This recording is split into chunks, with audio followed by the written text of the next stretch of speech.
부활을 경험하라, 이런 말씀으로 부활의 말씀의 은혜를 나누고자 합니다.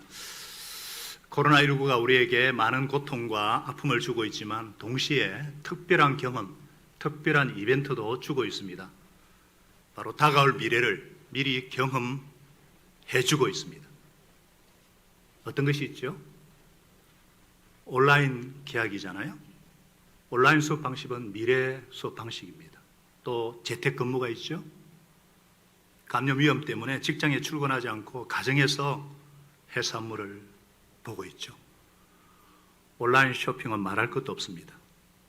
그리고 미래 관광까지 이동 제한으로 비행기가 뜰 수 없자 새로운 방식의 관광이 일어나고 있죠. 영상으로 아름다운 곳을 찍어서 올리고 드론으로 촬영한 VR 영상을 집에서 앉아서 관광하고 있어요. 코로나19로 원통 원치 않던 우리는 미래를 앞당겨서 경험하고 있습니다. 부활도 마찬가지입니다. 우리는 부활을 믿습니다. 예수님이 다시 오시는 날 우리도 예수님처럼 부활할 것입니다. 그런데 우리가 부활에 대한 믿음을, 소망을 가져야 되지만 우리가 알고 있는 세계와 너무나 다른 세계예요. 이 부활의 세계는 죽음이라는 관문을 통과해야만 경험할 수 있고 주께서 다시 오시는 날 그때 이루어질 세계입니다. 그래서 우리가 팔팔 펄쩍펄쩍 살아있는 이 부활신앙을 갖는다는 거 쉬운 일이 아닙니다. 감사한 것은 하나님 아버지께서 우리의 연약함을 정말 아시고 이 부활의 믿음을 갖도록 이 땅에서 부활을 경험하게 하신다는 것입니다.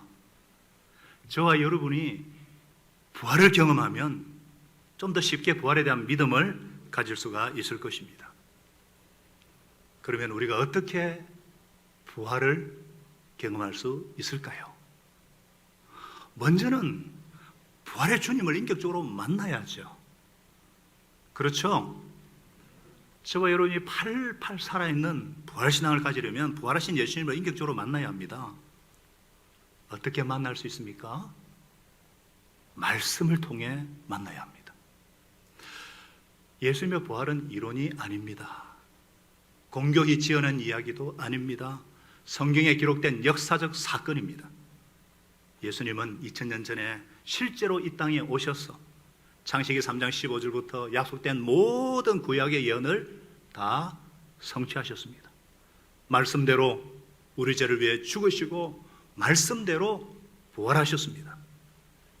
이런 예수님의 부활을 목격하고 만나고 경험했던 사람들이 기록해 놓은 것이 바로 신약 성경이에요. 오늘 예수님의 제자 마태가 우리들에게 전해준 부활의 메시지도 마찬가지예요. 그가 여기 계시지 않다. 그가 말씀하신 그대로 산을하셨다. 와서 그가 누워 계시던 곳을 보아라. 그리고 빨리 가서 제자들에게 전하기를 그는 죽은 사람들 가운데서 살아나서 그들보다 먼저 갈릴리로 가서 거기서 너희가 그를 뵙게 될 것이다 하여라. 이것은 이미 마태복음 26장 32절에 예수님이 죽기 전에 내가 살아난 뒤에 너희보다 먼저 갈릴리로 갈 것이다, 이 말씀하신 것을 천사가 상기시켜 주신 거예요. 이 갈릴리에서 부활하신 예수님을 만난 사건은 사도 바울이 고린도전서 15장 6절에 분명히 언급하고 있어요. 한꺼번에 500여 형제가 일시에 1000개의 눈이 일시에 부활하신 예수님을 만난 사건이죠. 사랑하는 여러분, 우리 신앙의 기초는 부활입니다. 예수님 부활하셨어요. 근데 본문에 보니까 정말 짧게 기록되어 있어요. 저 같으면 한 50페이지 이상, 100페이지 막 부활하신 것을 막 정확히 쓸 것 같은데 왜 이렇게 짧게 기록하고 있어요? 그 당시 부활을 목격한 사람들이 하도 많아서 부활의 사실을 설명하고 강조할 필요가 없기 때문입니다. 할렐루야. 예수님 부활하셨습니다. 예수님의 부활은 역사적 사실이에요. 이순신 장군을 믿을 수 있다면 예수님의 부활은 더 믿을 수가 있습니다. 역사, 과학적인 관점으로. 그렇죠? 심지어 62절에서 27장 우리가 읽어보지 않았지만 66절에 보면은 예수님을 십자가에 못 박으라고 사주한 이 종교 지도자들도 예수님의 생전하신 부활의 말씀을 기억하고 제자들이 부활을 조작해내지 않을까 염려해가지고 2m가 넘는 큰 돌을 굴려서 무덤을 봉인하고 경비병을 세웠어요. 철통같이. 그러나 이 모든 시도는 예수님의 부활의 역사적인 진실성을 더해줄 뿐이었습니다. 예수님은 우리 지난주 살펴본 대로 금요일 오후 십자가에서 못 박혀 죽으셨습니다. 그리고 아리마대 요셉이라는 한 부자가 이 부자가 산 무덤에 묻히셨어요. 평소에는 드러나지 않았는데 예수님이 가장 필요로 할 때 그것을 공급하고 아름답게 쓰임받은 예수 제자가 요셉입니다. 다른 제자들은요, 가장 필요로 할 때 기도하라 그러면은 잠자고 예수님이 체포당할 때 도망가고 부인을 했어요. 진짜 중요할 때, 가장 필요로 할 때 정말 중요한 것을 제공했어요. 암벽에 굴을 파서 시신 넣고, 이거는 굉장한 경제적 손실을 감수해야만 되는. 다른 복음서에는 이 사람은 공회 의원이었다 그러죠. 그러니까 커밍아웃 한 거예요. 이때부터 동료들에게 배신자, 생명의 위협도 받을 수 있는 그런 모든 것을 감수했어요. 정말 도움이 필요한 상황에서는 사라지고 없어지는 그런 제자들과 달리 의리가 있는 사람, 믿음이 좀 부족해도 의리가 있는 사람이 돼야 되지 않겠습니까? 제가 정말 기도하는 게 이런 사람이 되는 거예요. 의리는 있어야 되겠다, 끝까지. 그리고 또 저는 이제는 틀렸지만 돈 잘 쓰는 부자들이 우리 가운데 많이 나왔으면 좋겠어요. 돈에는 파워가 있습니다. 물질로 섬기는 것을 은사로 주셨다면, 그러니까 돈 버는 법이 보이고 돈이 그냥 붙고 돈을 벌면 주님의 어떤 사역에 써야 되겠다 감이 잡히는 사람은 물질의 은사를 주셨거든요. 이런 사람은 요셉처럼 되어보는 거예요.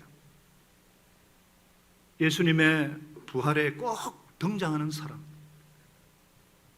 나중에 빈 무덤을 분명하게 보여주는 요셉 같은 사람. 자, 예수님은요, 묻히시고 안식구 첫날 새벽에 큰 지진이 일어났어요. 천사가 하늘에 내려와서 돌을 굴려냈어요. 그 돌 위에 앉아 다 죽음을 정복한 성례의 모습. 성경은 예수님의 부활을 분명하게 기록하고 있고 그 증거를 아주 투명하게 보여주고 있습니다. 신자들, 그리스도인은 어떤 사람입니까? 예수님을 구주로 믿는 사람들이죠. 성경을 통해서 말씀하신 하나님의 모든 약속들을 믿고 사는 사람들, 좀 더 구체적으로 말하면 성경대로 부활하신 예수님을 믿고 사는 사람들입니다. 그래서 우리가 믿는 복음의 가장 핵심이 뭐예요? 고린도서 15장 3절에 있듯이 그것은 곧 그리스도께서 성경대로 우리 죄를 위해 죽으셨다는 것과 무덤에 묻히셨다는 것과 성경대로 사흘날에 3일째에 살아나셨다는 것을 믿습니다. 아멘.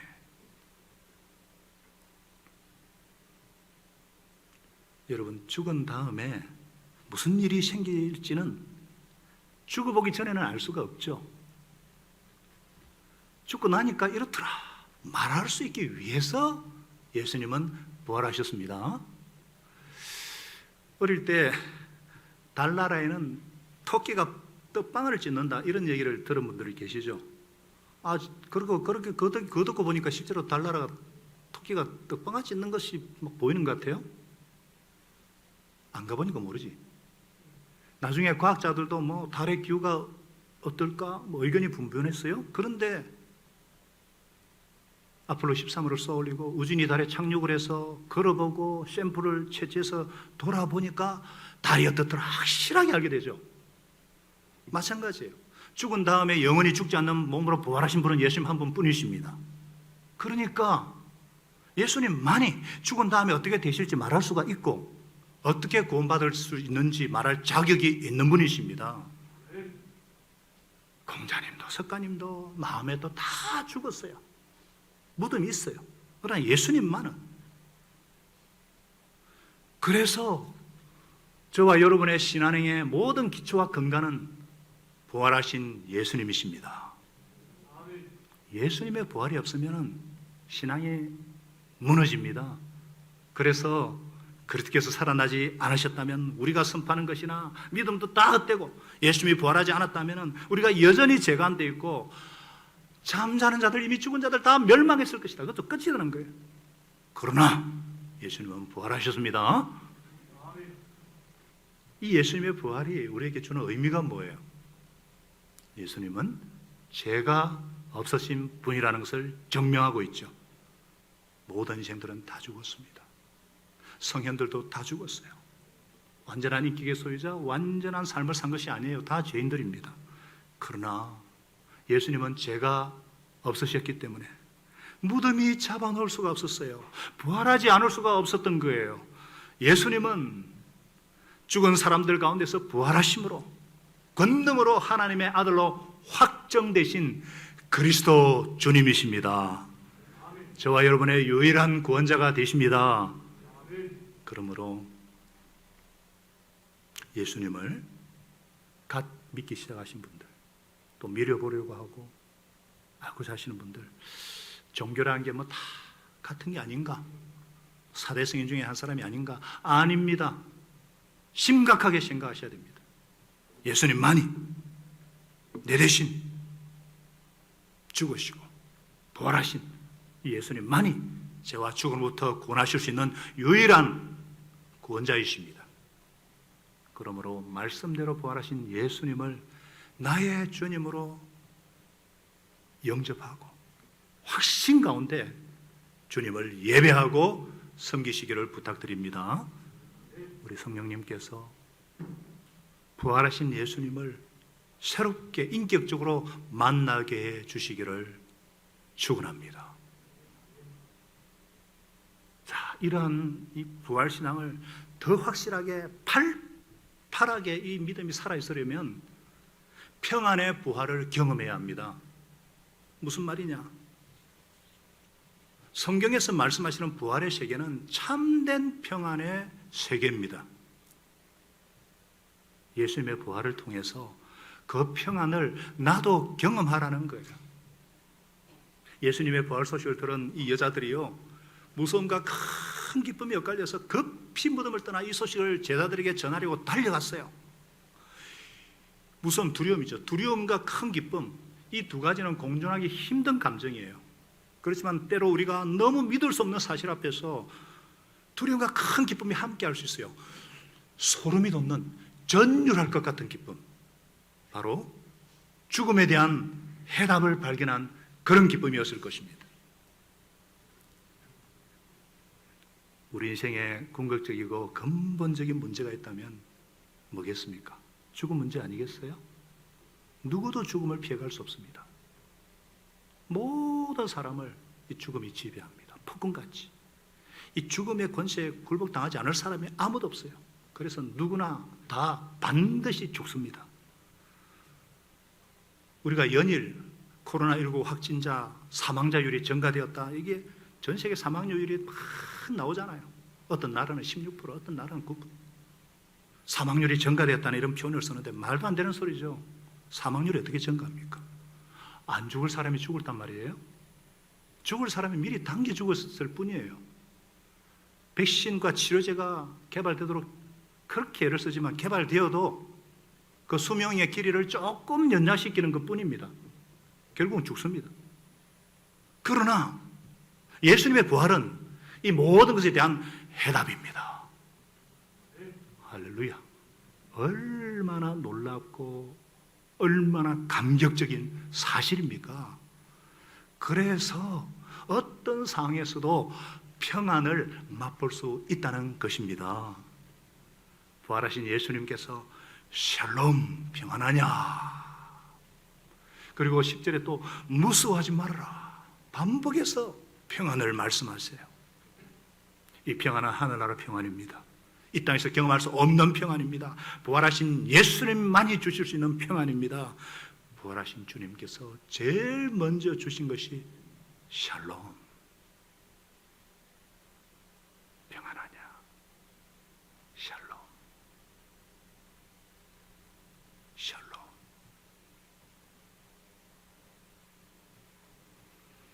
우리가 딱 사는 이 땅은 늘 불안합니다. 어떻게 될지 모르는 일들 때문에 불안에 쌓여 있어요. 눈에 보이지 않는 바이러스 그것 때문에 우리의 모든 평안이 깨졌습니다. 전 세계가 불안해하고 있습니다. 이것이 세상의 모습입니다. 전문가들은 코로나19 시대 이전의 시대로는 다시는 돌아갈 수 없다. 다들 바들바들 조심하고 살아야 된다. 이 땅의 평안은 그런 평안입니다. 흔들리는 평안입니다. 그러나 부활의 평안은 다릅니다. 어떤 바람에도 흔들리지 않는 평안입니다. 주님께서는 그 평안을 이 땅에서 미리 경험하게 하십니다.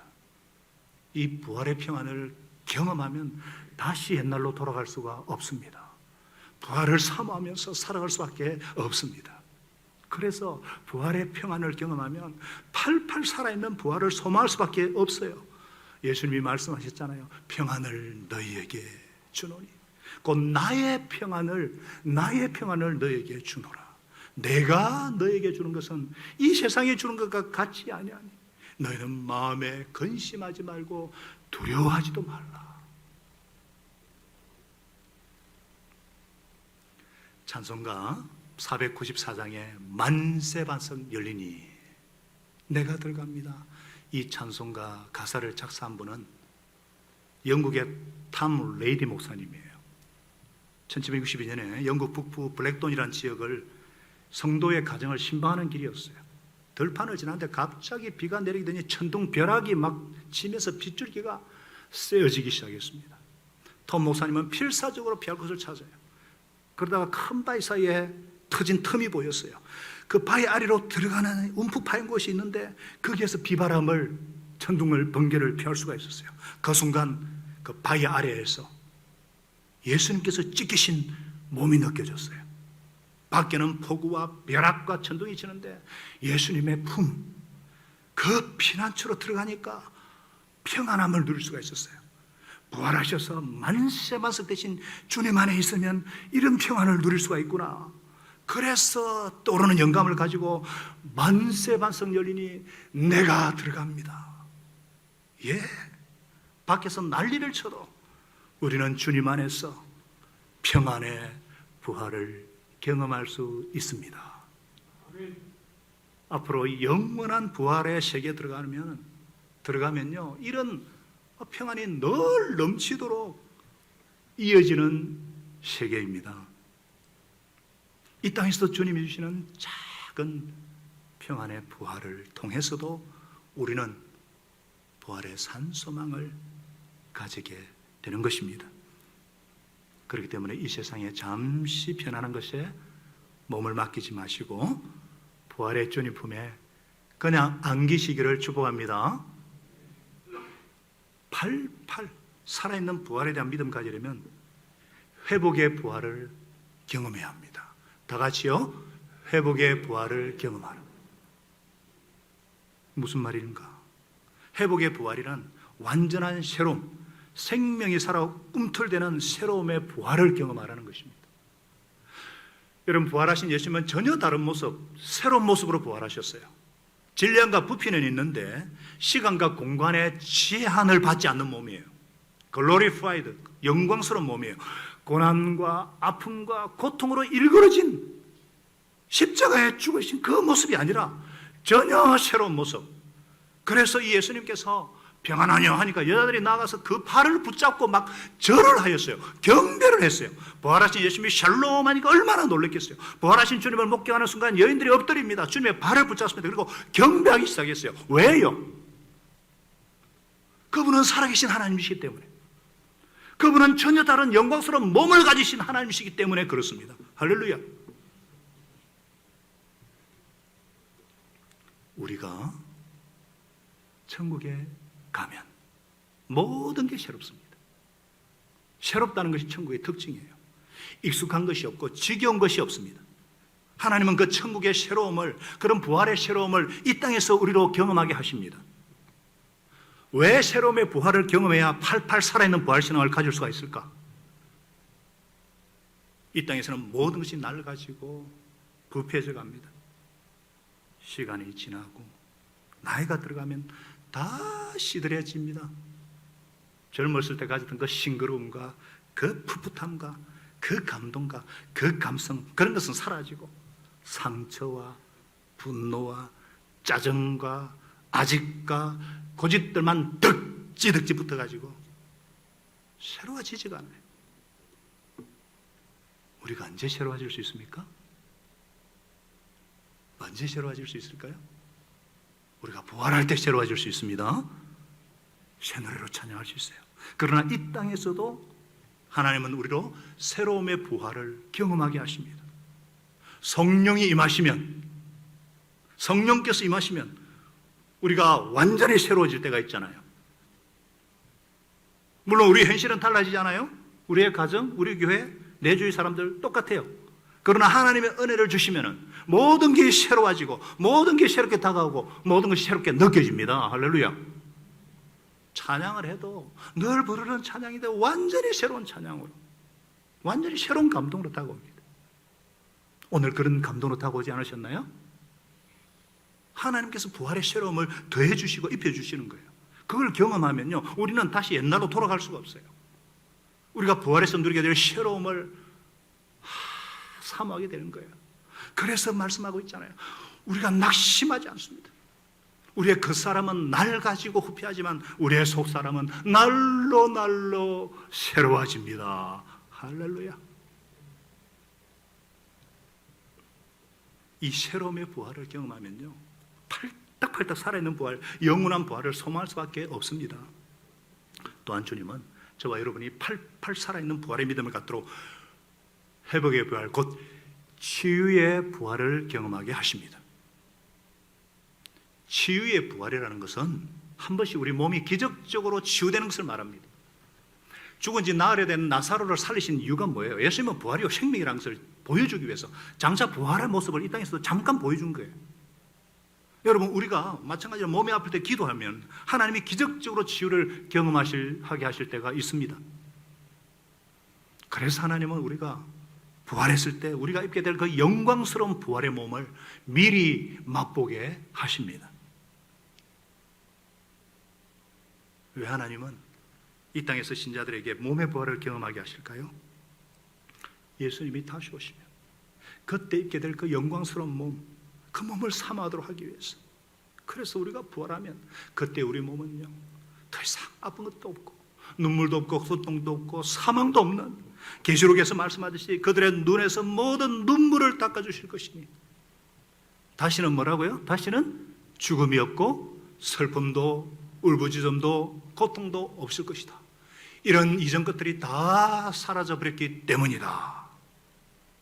예수님의 몸처럼 부활할 것이기 때문에 죽음도 정복하고 질병도 정복하고 영광스러운 몸으로 변화될 것이기 때문에. 할렐루야. 그런데 이 땅에서는 우리가 이 연약한 몸 때문에 얼마나 고생을 합니까? 우리 몸이 코로나에 걸릴까 봐 그냥 꼼짝도 못 하잖아요. 최근에 아내가 하는 말이 있어요. 몸이 옛날하고 다르네. 그럼 다르지. 지금 50대 중반인데 조금 뭘 해도 피곤해진다? 이런 사망의 몸이 예수님의 몸처럼 부활의 새로운 몸을 입게 되는 것입니다. 그 몸이 어떤 몸이겠어요? 강철 체력 그 이상인 것입니다. 이 땅의 몸과 차원이 다른 몸을 입을 것입니다. 고린도서 15장에 말씀하고 있죠. 죽은 자의 부활도 이와 같더니 썩을 것으로 심고 썩지 않은 것으로 다시 살며 욕된 것으로 심고 영광스러운 것으로 다시 살아나며 약한 것으로 심고 강한 것으로 다시 살아나며 육의 몸으로 심고 신령한 몸으로 다시 살아나느니 육의 몸이 있은즉 또한 영의 몸도 있느니라. 하나님께서는 우리가 입을 그 미래의 몸, 부활의 몸을 치유를 통해서, 회복을 통해서 미리 경험하게 하십니다.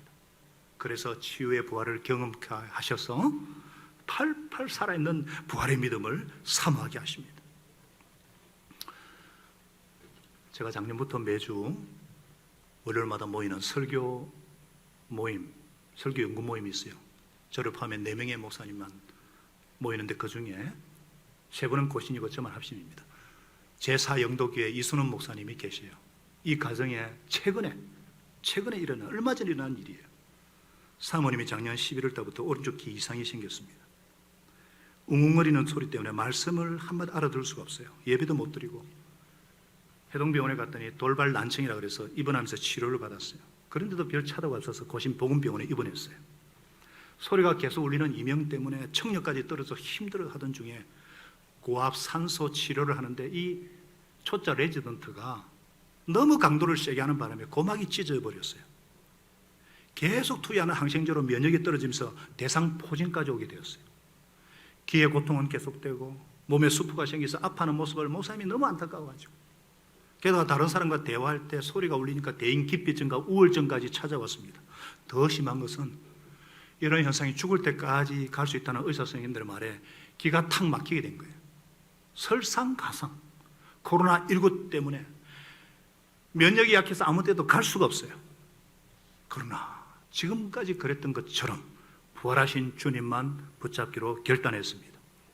코로나19로 영상 예배를 드리면서 매일 저녁에 가정 예배를 드렸어요.